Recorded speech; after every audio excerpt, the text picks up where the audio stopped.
Terkait dengan THL teknis ya. Jadi ini pengadaan tahun ini sesuai dengan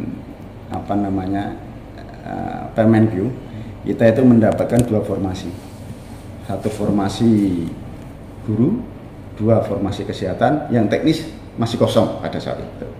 Kami dari BKPP selaku pelaksana teknis meminta arahan terkait kebijakan ini, karena formasinya yang diberikan di sesuai Permenq terlalu besar. Sedangkan salah satu sisi beban anggaran kita untuk belanja pegawai sudah lebih dari 30%. Sedangkan amanat undang-undang itu maksimal belanja pegawai harus 30%. Saat ini kita sudah 34%. Oleh karena itu kami selaku pelaksana teknis minta kebijakan kepada PPK dan hari ini PJ Bupati maupun Pak Sekda selaku Ketua TAPD terkait hal ini, karena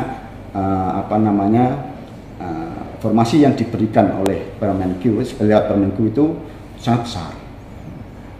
Arahan dari pimpinan untuk alokasi formasi tahun ini sesuai dengan yang pensiun tahun ini, artinya zero group, seperti itu. Terima kasih.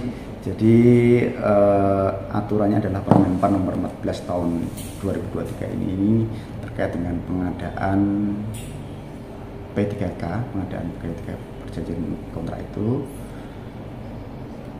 Di situ disebutkan bahwa dalam pelaksanaan pengadaan P3K itu ada 2 panitia.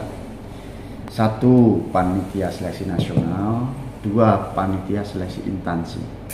Sebelumnya di pasal 3 itu disampaikan bahwa prinsip seleksi pengadaan P3K itu kan kompetitif, adil, objektif, transparan, bersih dari praktek korupsi, kolusi, dan nepotisme, serta tidak dipungut biaya.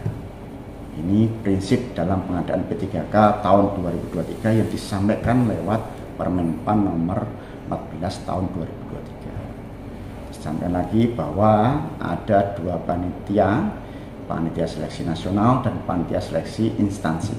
Panitia seleksi nasional ini yang dikomandoi oleh BKN, ini memfasilitasi, ada beberapa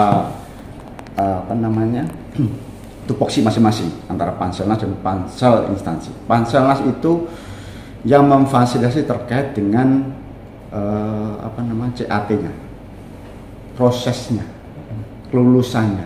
Itu kewajiban, kewenangan di BKN selaku Ketua Panselnas dalam pengadaan kali ini. Jadi CAT yang digunakan dalam proses perekrutan pengadaan P3K tahun 2023 ini adalah menggunakan CAT BKN. Nah, ini kewenangan ada di BKN.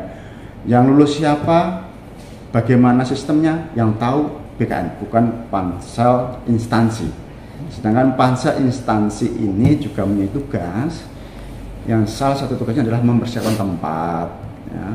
Salah satu mempersiapkan tempat untuk tes, terus mempersiapkan peserta atau pelamar yang akan ikut dalam tes. Nah, itu kewenangan kitanya itu. Ketika sudah masuk ruangan untuk tes, itu sudah tidak kewenangan kami. Itu kewenangan mutlak ada di Panselnas, dalam hal ini BKN. Seperti itu. Jadi sangat tidak mungkin kami mencampuri urusan lulus atau tidaknya pelamar yang akan ikut dalam pengadaan seleksi P3K tahun ini. Seperti itu. Kalau ini Pak, terkait adanya tuduhan praktik pungli dan juga percaloan suap menyuap, gimana Pak? Ya, itu kan persepsi.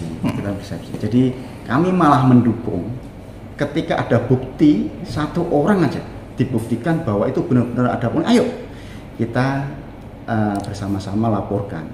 Siapa, jangan-jangan mereka yang mengatasnamakan pejabat Bupati lah katakanlah, dan itu tidak benar dan untuk mencari keuntungan pribadi. Ayo kita sama-sama dalam hal ini menjaga benar terkait dengan pengadaan P3K tahun ini yang dideklar oleh BKN jujur, adil, kompetitif, dan transparan, seperti itu. Sekali lagi kami sampaikan bahwa CAT yang dipakai adalah CAT BKN, bukan CAT yang lainnya. Ya monggo itu monggo aja lah. Yang pasti itu tidak kewenangan kami, itu ada di BKN. Jadi CAT yang dipakai sekali lagi kami sampaikan adalah untuk pengadaannya ada CAT BKN yang sudah diakui kejujurannya, keadilannya dan transparansinya.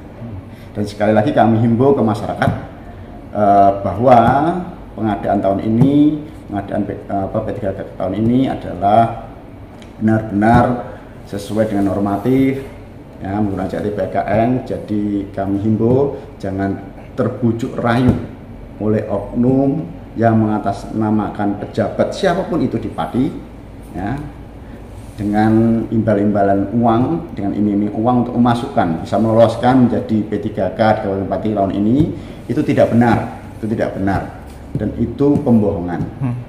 Ya, mari kita sama-sama menjaga